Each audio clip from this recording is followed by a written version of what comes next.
সড়কে উল্টে আছে ৩ চাকার বাহন। সড়কে নামলেই দুর্ঘটনার মুখে পড়ছে যে কোনো বাহন।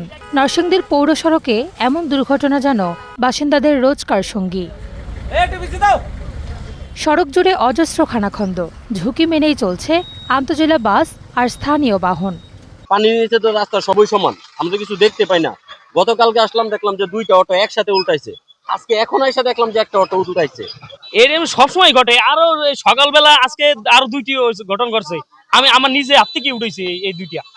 শহরের সাহেব প্রতাপ মোড় থেকে পৌর এলাকা, পুরো রাস্তার চিত্রই এমন। দীর্ঘদিন ধরে এই রাস্তার কোনো কাজ হয়নি।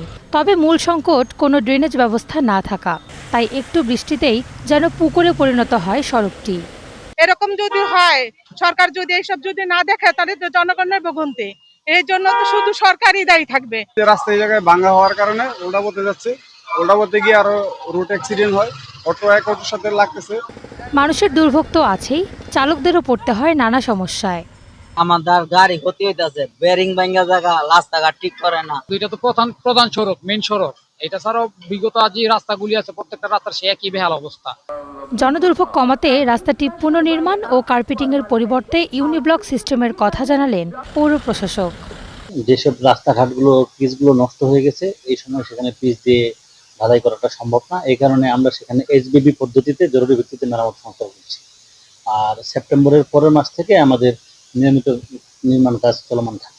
আমাদের অলরেডি বেশ কয়েকটি রাস্তায় আমাদের ইউনিব্লক পদ্ধতিতে এই কাজটি হচ্ছে এবং এটা অনেকটা জনপ্রিয় একটা পদ্ধতি। রাস্তা মেরামতের পাশাপাশি স্থায়ী ড্রেনেজ ব্যবস্থা গড়ে তোলার দাবি এলাকাবাসীর। Desk report, star news.